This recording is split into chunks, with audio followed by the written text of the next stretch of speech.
we are going to start this first seminar of the new series of seminars of our institute. I'm really happy to introduce the first speaker of this new series, that is Georg Krucken, professor at the University of Kassel and director of the International Center for Education Research. Georg is technically here in Rome with us for a visiting. Unfortunately, his visiting is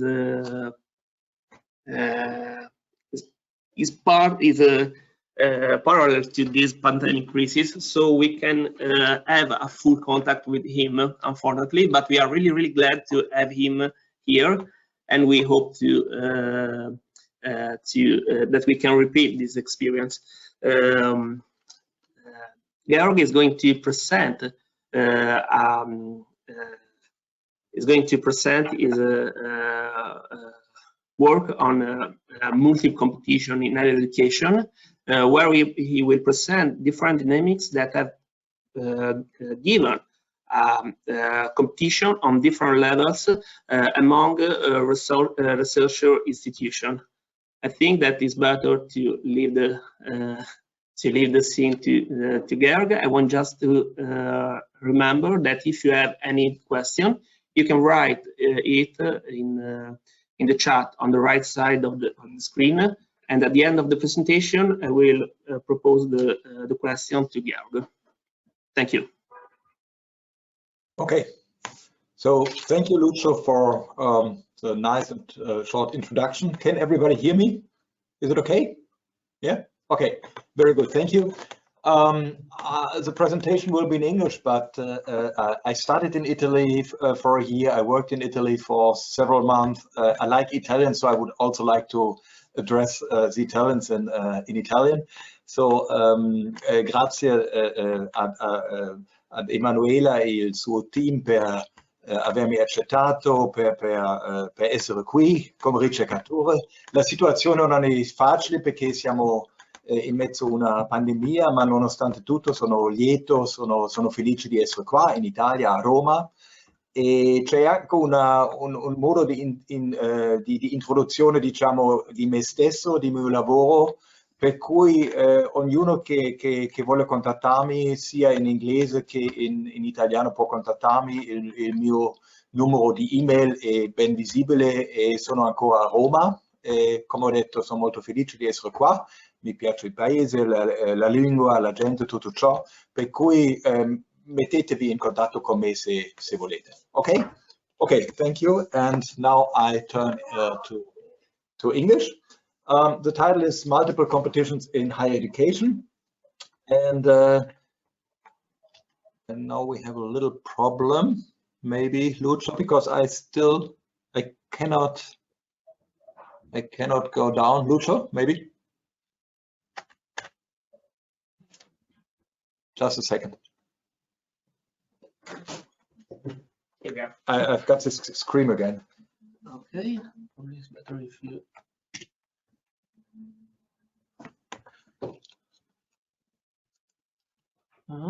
We will start.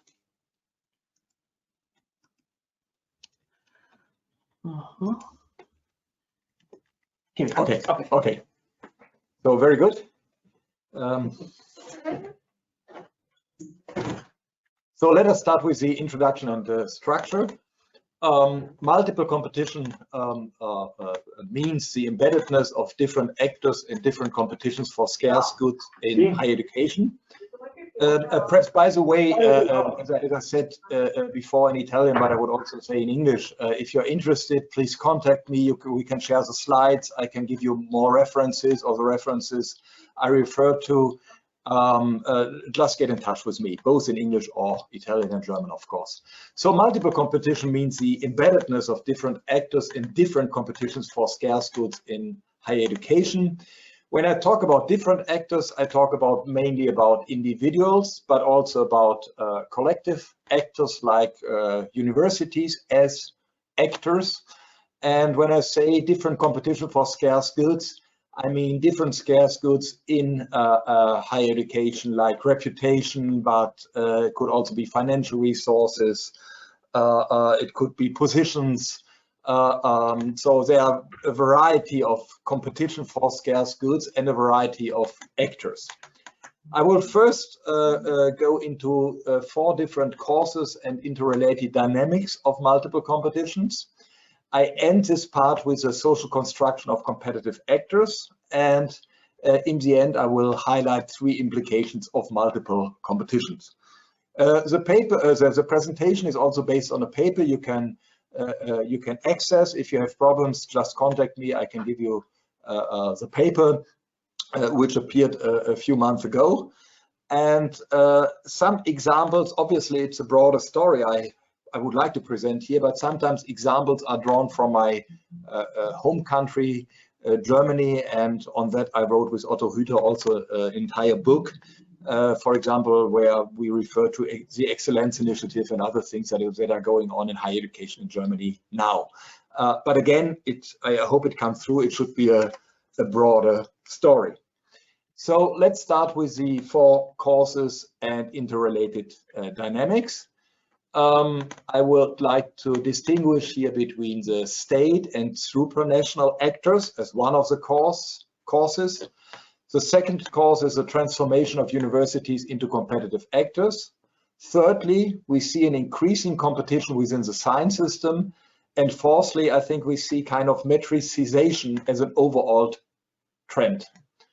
And to start with the state and supranational actor, I would like to start that traditionally, when we talk about the role of the state in competition, we see the state typically as a unit, as an entity that sets the rules of the game.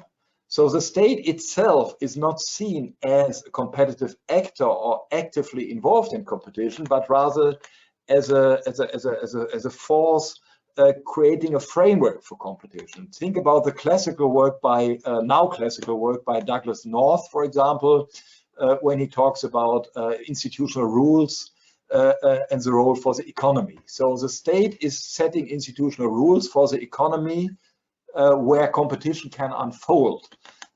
What we can see here in higher education, but also in other fields, that we have the state has a more active role. The state is more actively introducing competition. If you want to use perhaps a sharper term, you can also say that the state is imposing competition in higher education. So it is more than just a framework for competition, but actively creating competitions in higher education. My dear colleague Rajani Naidu from the UK has a nice paper where she said competition has become an unquestionable orthodoxy and the natural order of things, especially from the side of the states. That's important here. Secondly, we see a high legitimacy of competition in different national systems. This holds true for Europe, and there are a couple of European projects and publications where you can find out that in very different national systems, state has a high legitimacy as a mode of governance. Emanuela Reale, for example, has been very active in that regard in a couple of publications. We see this not only in Europe, and here I would like also to focus on other parts of the world. It is kind of embedded in new public management reforms where competition is fostered, but this is more a worldwide trend. This is not limited to Europe. Pedro Pineda, for example, has written on this with regard to Latin America. Jung Horta and Yonezawa has written on that with regard to Asia. That means it is a broader trend that is not limited to Europe. Likewise, I think we can see that also supranational actors and the funding environment are strongly fostering competition. Think about the European Union, the competition for IRC grants, the collective research funding, highly fostered by the EU. think about foundations. National and supranational foundations are also fostering competition in higher education. And so I think all in all, we see a kind of a general shift. And there's a lot of empirical evidence for that. We see a general shift from basic funding, the allocation of basic funding for university, to a more competitive funding for universities. Last but not least, I think this is also something one should think about more seriously and investigate more seriously, is that competition breeds competition. Competition breeds competition at different policy levels. So, for example, if the EU sets up competitive schemes, for example, for IRC grants, a lot of national initiatives follow in order to make their home universities eligible for these kind of IRC grants, for making them attractive for IRC grantees. The same holds true with the difference between the federal and the state level, which is pretty important in Germany. So, for example, in Germany, we have at the federal level, the Excellence Initiative, which leads to a lot of initiatives at the state level, obviously also competitions, in order to make universities and academics more competitive at the national level. So I think there's also a kind of reinforcement of competition at different policy levels. So let me come, and in order to show you just one example, this is a rather famous figure, which we also adopted from Harry de Boer in our book. And you can see that, for example, in new public management, let's say this is called a governance equalizer, that the modes of governance change with new public management. And if you take only a look at the right side, that competition is in very different national systems being fostered, is highlighted, and plays a stronger role in higher education governments as before. So let me come to the second point, the university as an organization, the university as an organizational actor. And here I would like to start with, let's say, the traditional accounts of what a university is as an organization. Namely, typically the university is not seen as the university has a lot of organizational features ever since. If you go back to Bologna 1088, you have rules, you have membership, you have a lot of signs showing that this is a real organization. But typically the university in both higher education research and organization research is not seen as acting as an organization, like a business firm, for example. Typically, the governance actors in higher education are either outside, namely the state, or inside, namely academic self-organization decision-making bodies. But the university as an actor typically is not present.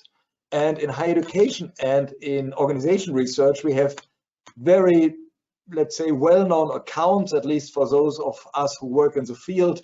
We have the whole strand of research on loosely coupled systems, which means universities that are composed of different departments. The departments are very loosely coupled. So, for example, where the university has a good physics department and a lousy education department, or vice versa, it doesn't matter that much. Because physics and education are relatively independent from each other. And this is obviously different from the idea of a vertically integrated firm, where the different parts of the organization are more tightly coupled. So universities are seen as loosely coupled systems. They are seen as professional organizations. That means the academic profession is governing the university. Very much like in a hospital, the medical profession is governing a hospital as an organization. A university is run by the academic profession. We have the concept about organized anarchy. That means the university is highly organized, but in a very specific way, in an anarchic way, not in a coherent way. And my dear colleague Christine Mousselon from Paris once called this universities are specific organizations, because all these characteristics still hold true. So if you take a look at comparative analysis of universities and university systems in Europe, you see a lot of differences, but they also have a common characteristic, namely what Christine Mousselon said on France in '99. Nowhere was a university considered as an entity, as a unit acting on itself. For Germany, you have similar accounts. Von Bruch said, in Germany, the corporatist principle of collegiality among departments is prevailing. That means you have different departments, but a sense of collegiality, that means you do not interfere with the other department. Ulrich Teichler, my predecessor at INCHE, he also mentioned the term oligarchy of scientific seniors. For Great Britain, Burton Clark has mentioned the strong authority at the bottom. Authority at the bottom, however, means at the bottom means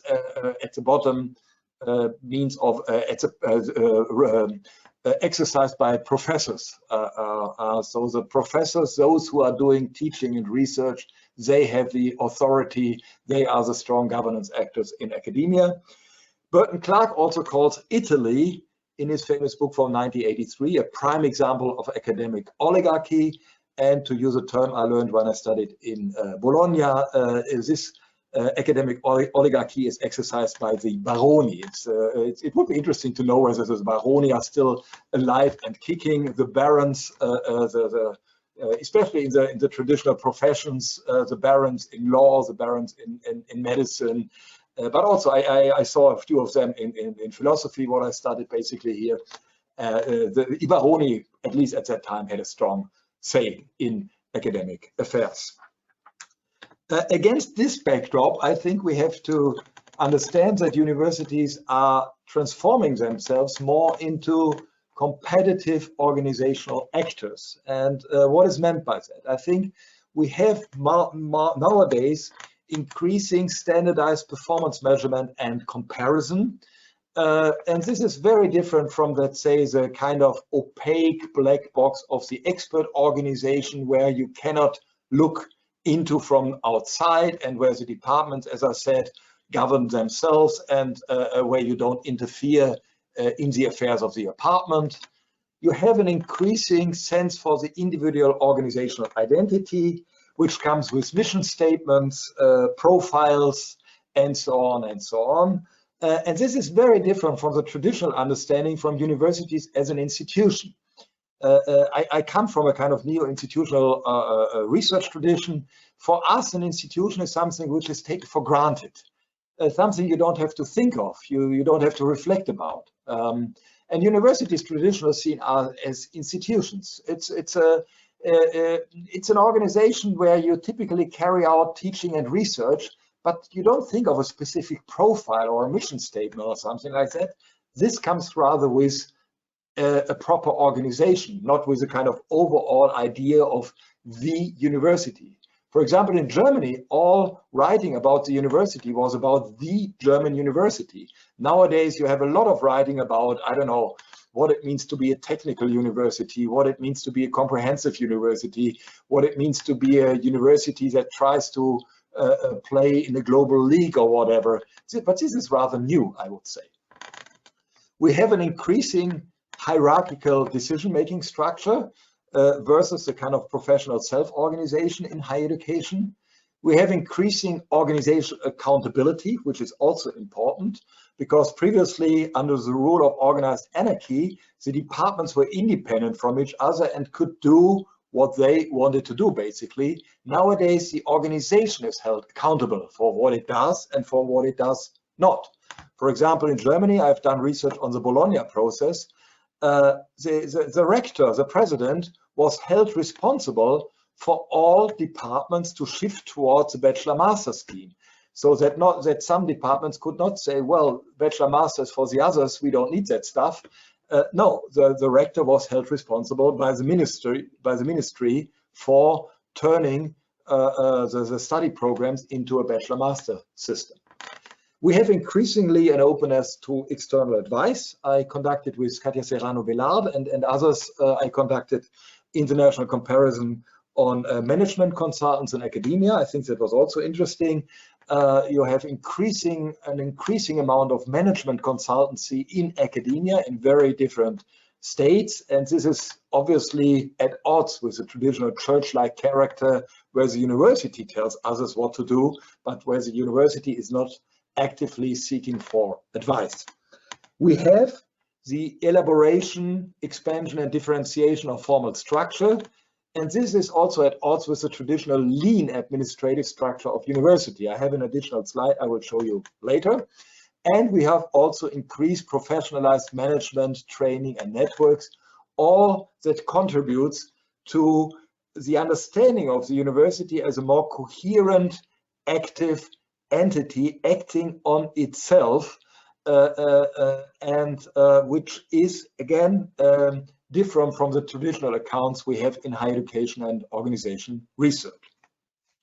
Talking about the elaboration, expansion, and differentiation of formal structure, we have done research in Germany on new administrative positions and units. And you can see you have a lot of a huge increase in new positions and units. All units, or most of them, not all of them, student services, for example, simply comes with the increase of student numbers.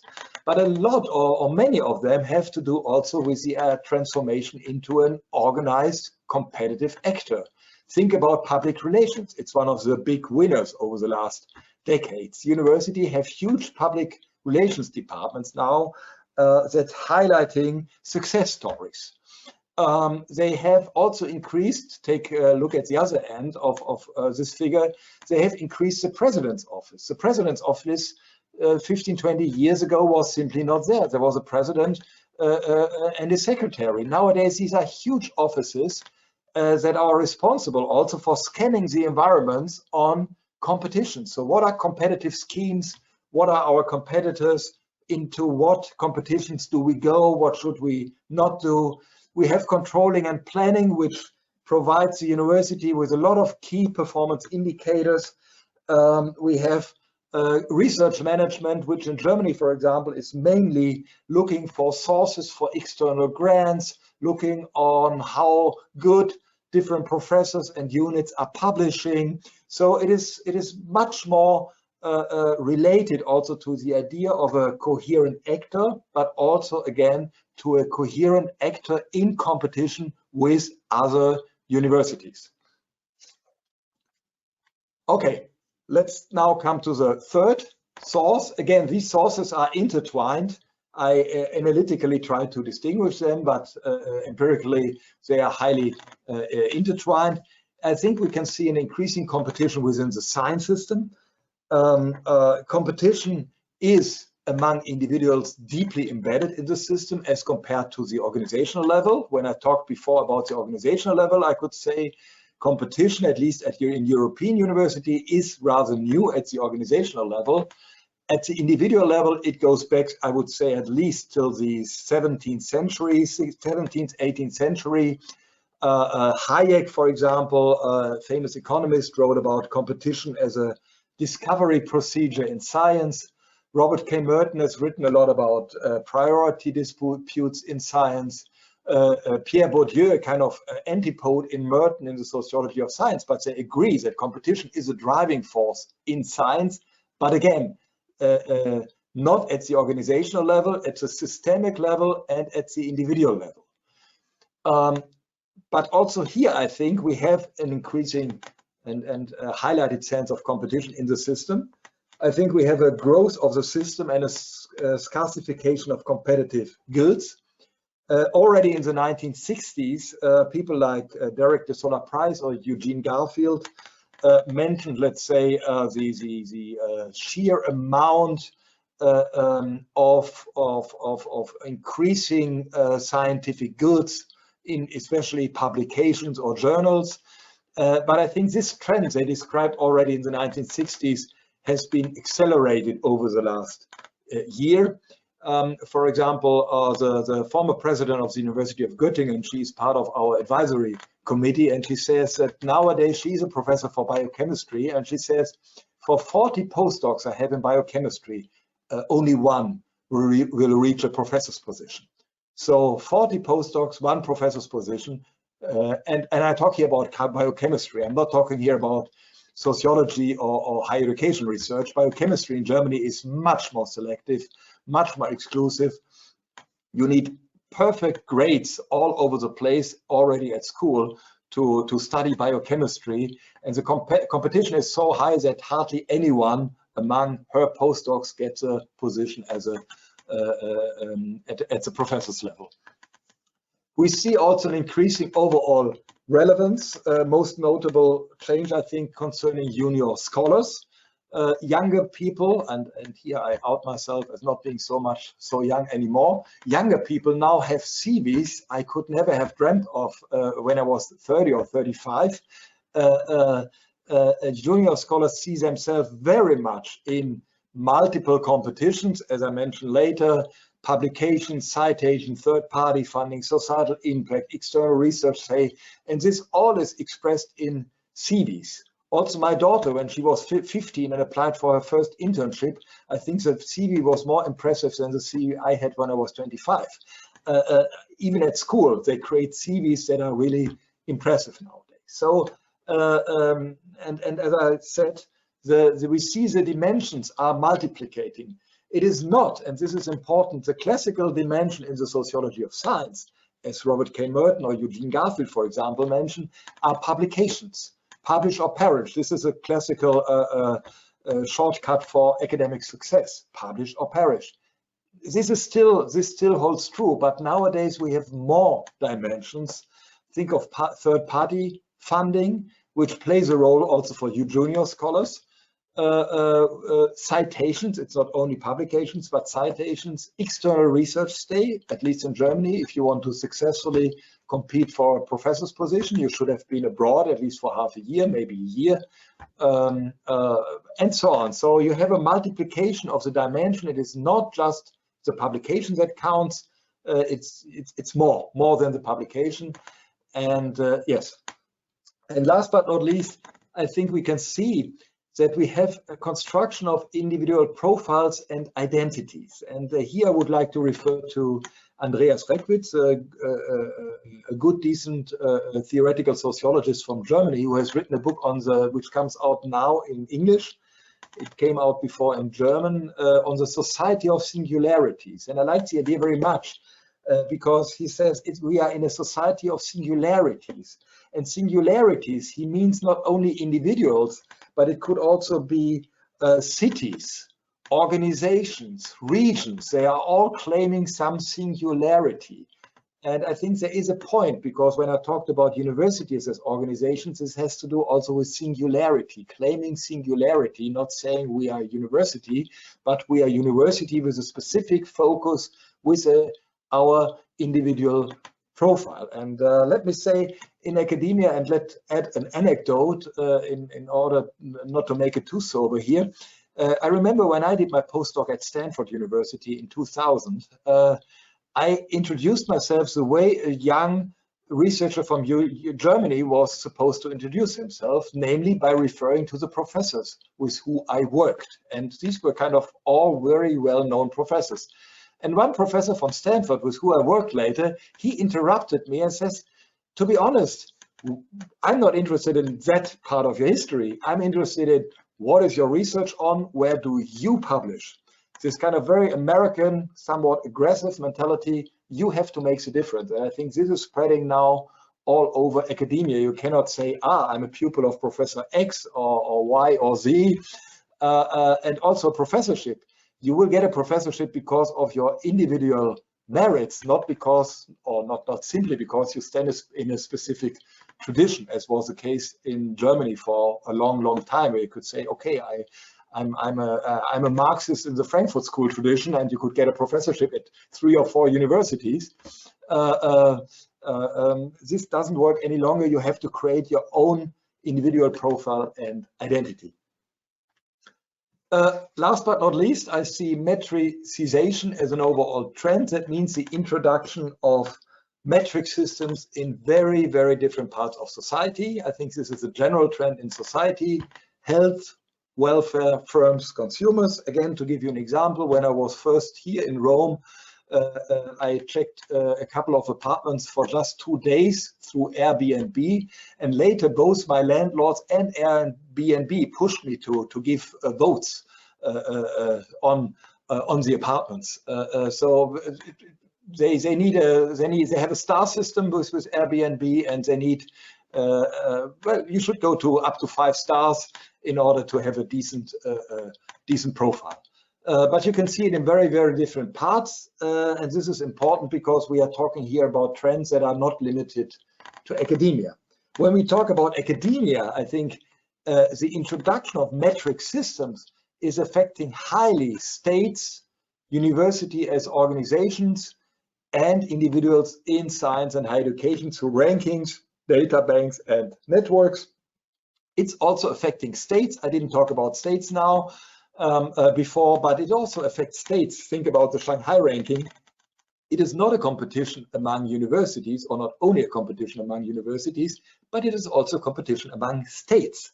And so OECD rankings or the Shanghai rankings are also directly affecting states. We have also a systematic internal and external measurement and comparison of individual units through metric systems. I think it is important that we have also the external measurement and comparison, because this is different from the traditional peer review, which is internal. Nowadays, with metric systems, you don't need peers. You can also have a controller at a university. You could also have someone in the ministry. You can just read the numbers. Go to Google Scholars and you can see the publications and the citations. You don't need this kind of, obviously based on peer review, but this is now available explicit to everybody out there, and at least in Germany, ministries are using these numbers, and also controlling units or research administration units at universities. They use these numbers. They use DFG reports from the German Science Foundation. They use these reports on how much third-party funding different departments have, different universities have. These numbers are publicly available. This is important. These numbers are publicly available now. And now I come to my last point here, and entering a new point, which is shorter though. We need also competitive actors. And I think this is, for me at least, it's a little bit exciting. This is perhaps my sociological prejudice. Competitive actors are not simply out there. Competition is not given, but competitive actors have to be constructed. And I have also a slide on that. So competition is not anthropologically given from a sociological point of view. If you are from biology or economics, it might be different. But for me, competition is not anthropologically given. Important social conditions are necessary. And as I said, also actors, competitive actors are not there. They have to be constructed. They have to be constructed through what Erving Goffman, in his famous frame analysis called framing processes. You need a frame, and competition is obviously a frame where you behave, where you position yourself. So you need a certain frame, and competition is one of such a frame, one of such a social frames that are available in society. A very good example here is the work by Eric Leifer, making the majors, the transformation of team sports in America. And this has nothing to do with higher education, but the story is very similar. Up to the early 20th century, what we now see as competitive teams, competitive leagues, they were just playing with each other without any sense of competition. Basketball, for example, which for us now is with the NBA, let's say, the pinnacle of competition in sports. Basketball in the United States was more like a wrestling league. It was a show fight. It was a show fight. They went from city to city and made a show, and it was becoming serious only through the introduction of league tables, of points, of a metric system. Only then basketball became a competitive endeavor in the United states. The same holds true with football and baseball. Only when you created a league, then the whole competition story began to start off. And obviously, you see here a parallel also to universities, because the Shanghai ranking had a huge impact on the competitive sense, and also ranking at the national level had a huge impact on the idea that the university is a competitive actor and stands in competition with other universities as competitive actors. When we talk about the social construction of competitive actors, again, we can go back to the history of American team sports, and we can see competitive actors are not simply there, they have to be constructed. A second source, which I find very important here, is a classical account by Georg, German sociologist, who wrote already in 1903, The Sociology of Competition. For me, still one of the best pieces, at least in the sociology of competition, that has ever been written. And Simmel, in his Sociology of Social Forms, distinguishes between competition and direct conflict. Competition and direct conflict are different social forms for Simmel. Direct conflict is a kind of zero-sum game. A and B want to have something, and they are directly in conflict for a common good, while competition is typically directed, or the competitors are always oriented towards third parties. That is important here, the idea of the third party. So, for example, competing firms, they are not competing directly in a conflict with each other, but they are competing for the attention of the consumers. So the consumer comes in as a third party. Or when he talks about competition among political parties, they are competing for voters, or newspapers, they are competing for readers. So there's always a kind of external third party, always an audience that mediates, let's say, the situation between the two competitors. And I think this is also true in the university field, that we have these third parties that are mediating competitors. We have the state, we have funding agencies, we have evaluators, we have rankings, we have data banks, we have networks. We are all directing our attention at, I don't know, funding agencies, data banks, rankings. And these third parties, they in a way integrate the different competitors within one scheme, within one framework. And through that, I think we can use a classical term of dialectics. I think we have a nice dialectics here of individualization and social integration through competition. Because competition is not only individualizing actors, competition creates also social integration, perhaps not in a narrow sense that we are all, I don't know, hugging ourselves, but we are integrating different units that hitherto were not seen as comparable. So we have an increasing global horizon. We can compare each other with researchers in Singapore or Australia. And this is also obviously a kind of social integration that is taking place. Or when you think about, for example, the PISA studies, the comparison of schools. In Germany, when we talk about schools and we compare the German system to other systems, we typically think about our neighbors, maybe France or Austria. But nowadays we compare ourselves with Singapore or Finland, countries that were simply not there from a German point of view. But Singapore and Finland, for very different reasons, did very well in these kind of comparative studies. So everybody's looking now to Finland or Singapore. And here, last point, I think we have a mutual reinforcement and dynamics of competitions and competitive actors. The more competitions you have, the more socially constructed competitive actors you have, the more socially constructive competitive actors you have, the more competitions you have. And I think it is a kind of intertwined process. Once you have these competitive actors, obviously you create also more competitions. I deliberately put this rather at the end of my my presentation, because I wanted to begin with causes and dynamics, but also some I think analytical distinctions are necessary.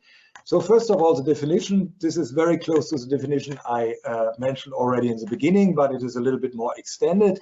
It is the embeddedness of individual and collective actors in different, nested, and interdependent competitions for scarce good.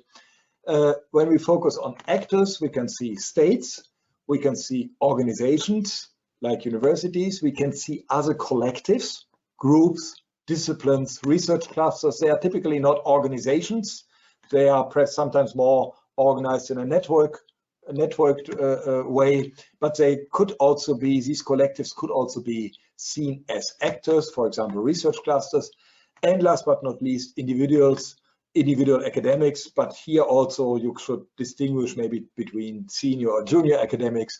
Let's say the competitive fields they play on is sometimes very different. These actors compete for scarce goods. For me, overall, it is attention.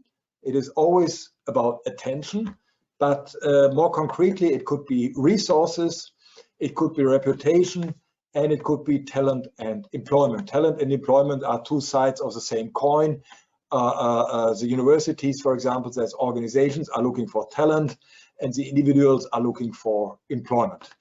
So these are the scarce goods, and I think we can venture perhaps one research hypothesis that we have a tension between isomorphic tendencies and differentiation, because isomorphic tendency, I see clearly through rankings, like for example the Shanghai rankings, that you have a strong sense for unification, for following the lead, for following people, for following organizations you see as a role model. But you have also a differentiation, because not everybody can or want to play that game. So you also have different levels, different fields where competition can play out. You have the creation of niches in Germany, for example. Polytechnical schools, they play in different niches. They play more in niches or at the regional level. They are more interested in competitions for entrepreneurship money, third-party funding for submission things. So you have also differentiation of the system, but also isomorphic tendencies. We are currently preparing a research group at the interface of sociology and economics. We have 4 PIs from sociology and 4 PIs from economics. We have made the first steps for funding through the DFG, the German Research Council, and the last step will be taken, or should be taken in December, and then we can take off, and ideally we can work for 6 years on these issues, as I said, with a mixed group from sociology and economics. I think both disciplines have their specific strength. From sociology, I think mainly the whole idea of the construction process I mentioned. This is typically sociological, while economics, they have a better concept of competition. They don't have to go back to one paper by Georg from 1905. They have a much more elaborated ideas and concept of what competition is. I would like to highlight in the end 3 implications of multiple competitions. One is the implication for creativity and innovation in higher education.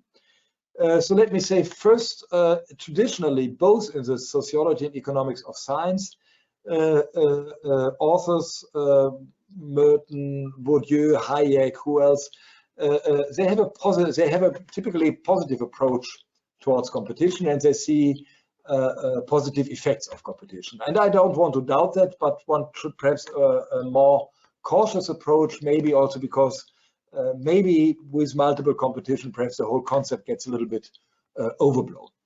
And I would like to mention 3 perhaps problematic aspects concerning creativity and innovation in higher education. So first of all, I think this is a temporal structure of multiple competitions. Competitions are always directed at the future. I think this is important. The temporal structure of competition, it is always something that is directed towards the future. If you compete for research money, if you compete for attention, if you compete for short publication space, for citations, whatever, it is always something that will be shown in the future. But this future is present. It is part of your present being in the world, of your present activities. So this means it creates a highly dynamic system because the future is always there, but it's a huge increase of risk, uncertainty, and stress among individuals and organizations who always have to think about, let's say, future gains, but also future pitfalls that have to be dealt with in the present. So I think this creates a lot of stress, and we would also like to focus on the stress it creates for individuals and organizations. Secondly, what could also be problematic is that we have an increasing tension between organizationally and individually motivated competitive strategies. The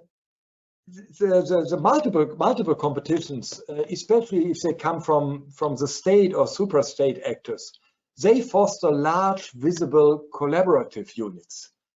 They want to see, I don't know, clusters, networks, networking also with industry, international networks, international collaborative research, which has its benefits, but, and this is important, this is not only, I'm not talking here about humanities and the social sciences, but also in the natural sciences. There's a lot of research showing that for scientific breakthroughs, smaller groups are more adept than larger groups.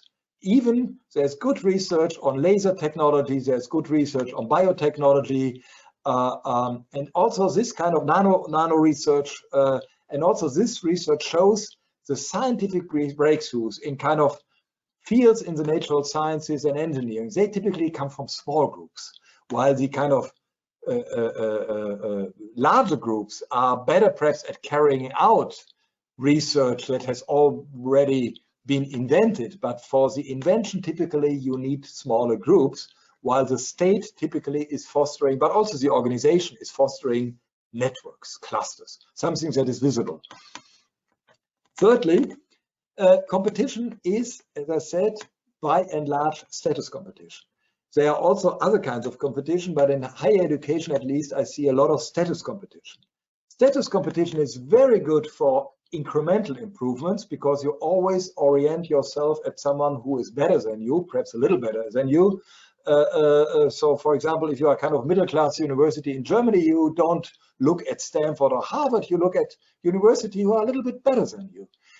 So this is a good recipe for incremental improvements, but innovation, at least if you define innovation in a sociological way, innovation means deviance. Innovation means deviance. Innovation means doing something off the beaten track. But where does this deviance come from? How do you create deviance in a system where you all observe each other and you all want to raise your level a little bit within a strong status competition scheme? Again, this is one of the questions we would like to address with our research group. Second kind of implication is with regard to higher education governance. I think it is important to keep in mind that I think there is no zero-sum game between competition and other governance forms. It is not market and hierarchies that you can say either market or hierarchy. No, I think competition as a governance mode is closely intertwined with other modes of governance. If you think of community, another governance mode in competition, I think the relation is ambivalent. You cannot say competition is eating up community. There are some problematic aspects, for example, comparing sharing data or less time for common goods, but also competition can, at least at times, create communities. There is evidence from the German Excellence Initiatives that there is some community building also through these kind of clusters, that these clusters are fostering interdisciplinary research, that people talk among each others out of the disciplinary silos driven by the competition for research grants, but at least it might be the possibility that competition could also foster community, not only harm community. What we can certainly see is the increase of relevance of cooperation. So I would never put competition and cooperation at different ends, competition might breed cooperation, because you need cooperation in order to compete. Think about a lot of European funding, think about a lot of national funding, think about scarce space for good publications. You need also sometimes a good team in order to come up with a very good publication. So competition might foster also cooperation and even community. We can certainly see increasingly strong relations between competition and hierarchy. So it is not as in this governance equalizers that you can say state hierarchy goes down and competition goes up. No, this is not that simple. Competition also breeds hierarchy. Competition also needs hierarchy. So a lot of state competitions, for example, are exercised through the state in a rather hierarchical way. A lot of competition is also fostered through universities, through the presidencies of universities, also in a hierarchical way. So I think there is a very important aspect that competition and hierarchy might be very closely related, and not like this kind of market and hierarchy dichotomy, different and opposing ends. Talking about market and hierarchies, for me at least, it is an open question how competition is related to market. I see a lot of research that does not distinguish between competition and market. I would distinguish competition and market as governance mechanism, because markets imply, at least from my perspective, implies a price mechanism, while competition can also work without a price mechanism. Think about publications. There is no price mechanism involved. Markets typically are based on a price mechanism, and they typically have a clear division between the supply and demand side, which is also something that in academia does not always hold true. So I think it is an interesting question, how does competition and market play out? And as I said, analytically at least, I would like to distinguish them to see empirically that they are obviously very closely intertwined. Last point here, when we talk about governance, governance is about societal coordination. The idea of governance is that we have a kind of societal coordination. We can have societal coordination through competition, through communities, through hierarchy. It's all ways of coordinating actors and actions. With multiple competitions, the question arises, how is governance possible? Because we have so many competitions and so many individual strategies concerning these competitions, that I see the strong governance point in multiple competitions as waning. In Germany, it is very obvious that that's a different state and national initiatives on competition, that they are hardly connected to each other. They are connected from the actors' perspectives, but from the state perspectives, they are hardly connected. So we have competitions for research funding, we have competition for teaching funding, and there is no way of a kind of coordination of these different kinds of competitive schemes. Okay, last but not least, this is my last slide. I think this has also, if you study multiple competitions, this has also implications for higher education research. I think it is also a good way of doing interdisciplinary research. What I mentioned here, my basic discipline, sociology, comes in, economics comes in, but obviously when you study multiple competitions, it is also interesting from a legal perspective, from a historical perspective, from a political science perspective. We can use a lot of disciplinary resources for doing interdisciplinary research. It is also nice for linking higher education research and science studies, from my point of view, because typically these two fields, for historical reasons, are seen as distinct. And most of you, and especially Emanuela, know what I mean. You have a research that is focusing on academics and the scientific community, that is more science studies, and then you have a research that is more on the university as an organization, new public management, the state. This is more higher education research.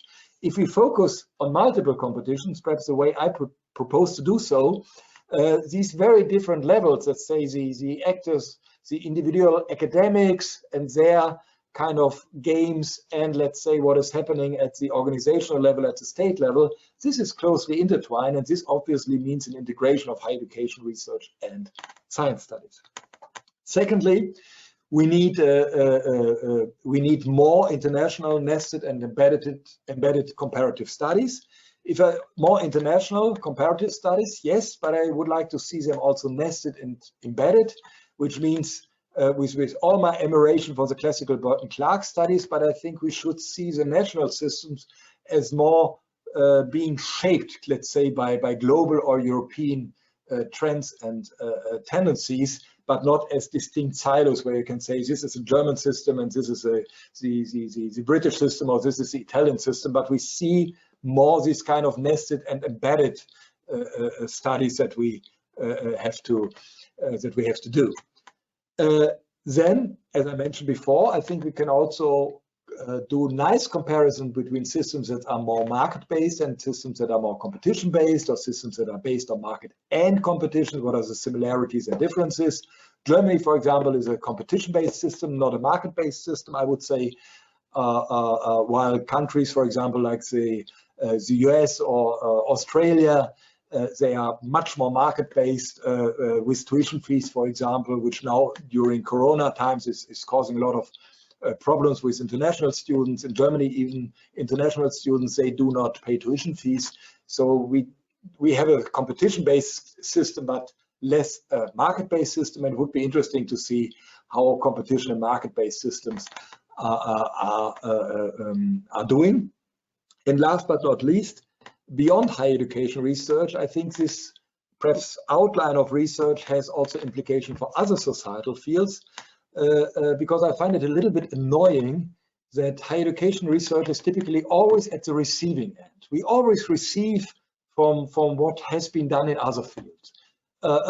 We take up a new public management research because they are public management researchers, and we adopt that. Or we take research from the economy, and then we have to transform it into higher education. I think if we start with multiple competition, we can also be a sender. We could also be a source of innovation, perhaps, and creativity that has relevance for other fields. For example, public management, or the whole, let's say, non-for-profit third sector, fields that are highly shaped by multiple competitions. And here maybe higher education could take a lead in analyzing these intertwined causes and effects. And as I said, in this regard, higher education research would not only be at the receiving end, but perhaps stimulating research also in other fields. Okay, thank you.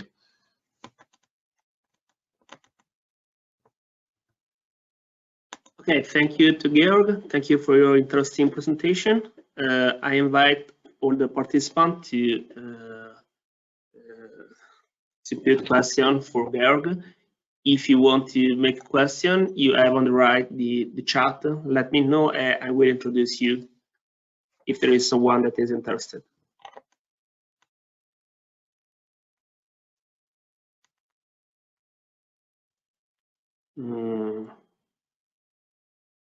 No one? No question? Emanuela? Okay, please, Emanuela. Yeah, thank you. If I can start if you want, because the presentation was extremely dense, and there are a lot of things to thought about. Competition is indeed one key item. I want to make a comment and a few comments, and just one question also. You mentioned the problem of interdependent competition for scarce goods. Indeed, it is one very important item. And when you mentioned the tension between isomorphic tendencies and differentiation, I have to say that I would suggest you to go back to some studies that have been done on these kind of tensions inside the European framework programs. For instance, Bianca Poti and I myself worked in one quite famous project on differentiation of public research systems in the late 90s. And it was a work developed both at a systemic level and the labs level. And indeed, it outlines that still at the very beginning of this emergence of competition in public research systems, these isomorphic tendencies and the differentiation tendencies were both present at the public research organization level, but also at the universities level. So I think that you can also capitalize from evidences which come back from other projects starting from the 90s, because this is the time in which competition start to become very strong at the system level and at the labs level.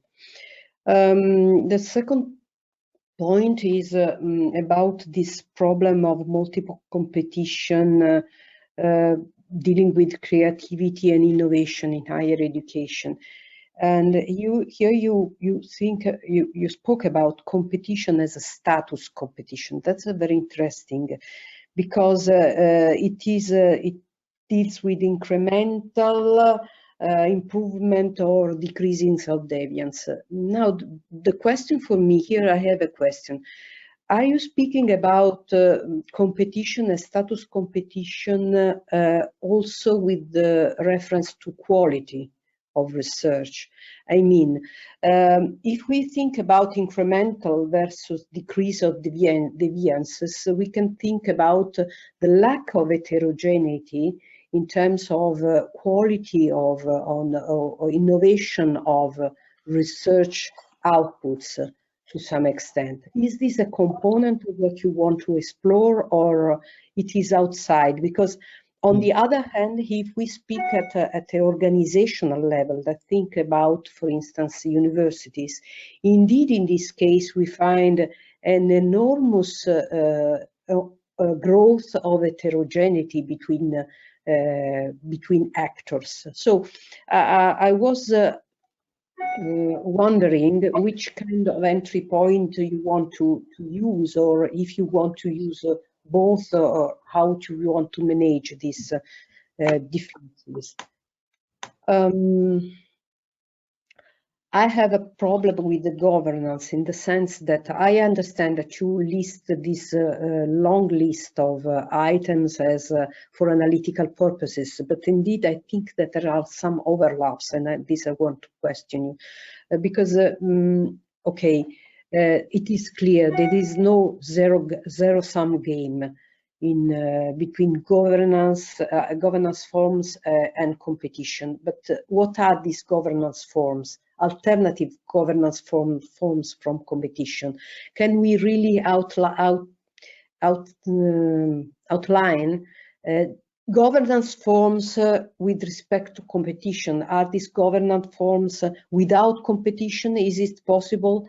So this is not completely clear for me. And also, how is this part overlapping with what you indicate as multiple competitions? I mean, societal coordination and individual strategies as coordinated. To me, these 2 points are really, really overlapping. So this is what I want to ask you. Okay. Shall I start now, or? Yeah. Okay. Start, yeah. Well, thanks again. Thanks a lot, Emanuela. Let me thank you first for the research you referred to. I will certainly take a deeper look into it, because this is something I'm really interested to see that already in the 90s there was this discussion also with regard to competition at the European level. Let me start with the second question.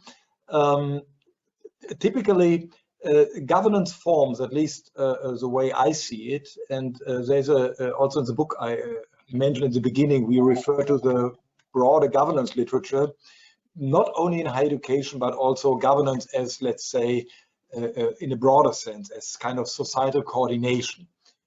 and of actors and actions. And in the literature, with regard to higher education, let's say the main forms, and this goes back to Burton Clark and others, the main forms are community and hierarchy. That is also what I mentioned at the beginning. The community is the academic self-organization, hierarchy is a state, to make it simple.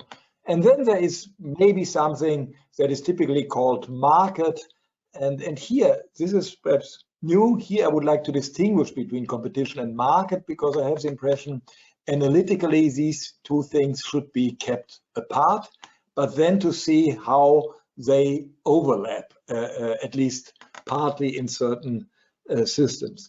But I'm not sure what the result will be of that kind of analysis, whether these kind of analytical distinctions, how far they lead us, because I can imagine that we come up to kind of hybrid forms of governance, where you have maybe different kind of hybrids, not in a way that every governance hybrid is unique, but that you have perhaps kind of clusters of governance, where you can say we have not competition, market, community, and hierarchy, but that we have perhaps different clusters created out of these four ideal types of governance. And I think that would be the way I would like to go. And as I said, not every, but this is typical social science. Not everything is equal, but not everything is entirely different. So there's always a mixture of what is similar and what is different. And here I think we will perhaps find different hybrid forms that are nevertheless distinguishable. And coming back to your first question, I think yes, the first question, the first thing was a comment. I think yes, status competition improves quality. I think there is no way to deny that. But with status competition, and I think especially with the whole quality discourse, you are not encouraged to think out of the box. Because the quality sorry, this is no corona, this was just a sip of water is new.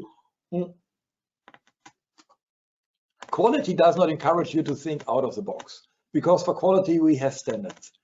But what is needed also in higher education, as in all other social systems, is something that is a little bit out of the box. And I think we can see this with corona now, at least in our country.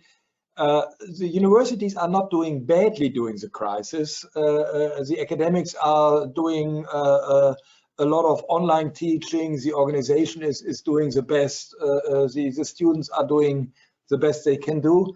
But seriously, if we had at least a few universities that were a little bit more into this kind of teaching before, I think the situation would be much better. But the situation is as it is because everybody was focusing on quality of teaching within a certain frame of reference and not thinking out of the box. And I think there were not that many, at least in Germany, not then many real innovation in higher education organizations, in the way you organize research, in the way you organize teaching. Now we have to do that.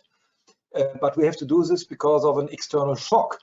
But previously we were so much embedded in our quality scheme that we can always improve ourselves a little bit, but do not think out of the box. I think that is what I wanted to say, that for creativity and radical innovation, you really also have to think out of the box, and quality may be a hindrance here. Because if you start something new, this is all we knew from the social sciences, think about population ecology, the liability of newness. If you start something new, then the new thing is typically less good, inferior to what is existing. You won't have the quality standards with a new type of university as compared to a traditional type of university. Okay, any other question from the audience?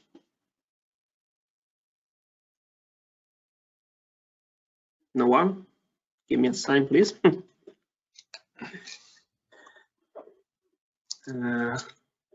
Okay, I have a question for Georg. Staying on this slide, you talk about the, according to the last point, you talk about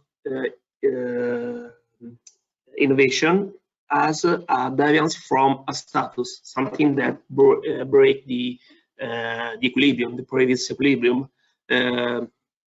However, I can see an opposition between this deviance respect to the incremental improvement of knowledge. I see the deviance as something that arrived before the incremental improvement. Someone found a new path, and on this new path there is an incremental procedure of knowledge. And this thing also imply the previous point, the dimension of the research group. Obviously, if you want to find a new path, is not a large. Usually, it's not a large structure that work for a new equilibrium. Is a small group that try to find a new idea, a new point of view, and this new point of view, when the new path is open, arrive a large structure. Hmm. Is it something that you do you agree with this idea, or is something that I'm missing in this? No. I think I agree with you. It reminds me a lot of Schumpeter's concept of innovation, Yeah. where you have the entrepreneur who starts a radical innovation and then others follow the lead, so to say, and then we are entering the phase of incremental innovation. At least this is my translation of what Schumpeter did. I think what we perhaps, and I think you are right, you can see it more as a kind of a process, and not as being juxtaposed to each other.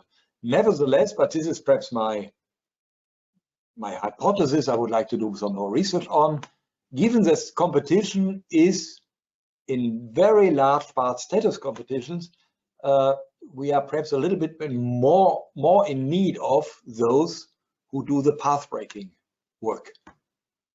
That is at least my research hypothesis, that and as Emanuela also pointed out, this has to do with the idea that competition in higher education is in large parts status competition. And status competition does not foster a break out of the scheme.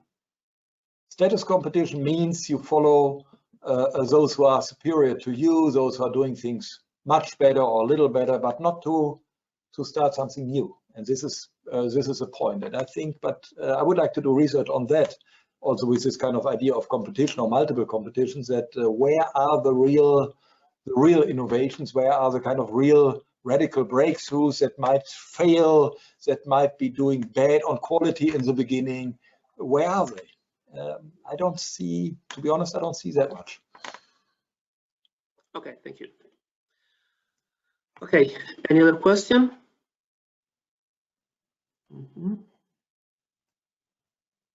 Okay. Okay, I think that I don't know if Emanuela want to add something at the end of this seminar. No, thank you. Just to thank Georg for this seminar. It's extremely interesting, I think, for everybody that attend the presentation. It's also challenging from the point of view of asking us about things that we consider as taken for granted, such as competition. But competition as social construction is something that indeed is a different way to look at, especially in studies on a higher education, but more in general on public research sector, because the introduction of competition in public research sector in some European countries with special, and Italy is one of these, is not taken for granted. It is a real strong innovation which comes from, which was introduced from 90s onward, and it's completely changed the structure and of the system and of the organizations, and affected also the individual work, of course, also in research activities and teaching activities within our universities. So thank you very much, Georg, for your presentation. I hope we can have other interaction, at least virtually, during your stay in Italy, but even afterward in our work on higher education. So thank you. And thank you also from my side, again, to you, to Emanuela for inviting me, for Lucio for introducing me. But I would also again stress that sometimes, at least this happens with me, that sometimes after a presentation, a day after, a week after, it makes click and I have a question or a comment, you just write me, English, Italian, German, whatever you like. And obviously I would like also to get, especially since I'm in Rome, and I'm still in Rome, and we're still not in a lockdown, so whoever wants to have a chat with me over a coffee or so, just contact me. Okay? Okay, perfect. Thanks again. Okay. Okay. Thank you so much. Bye-bye. Bye. Bye. Bye.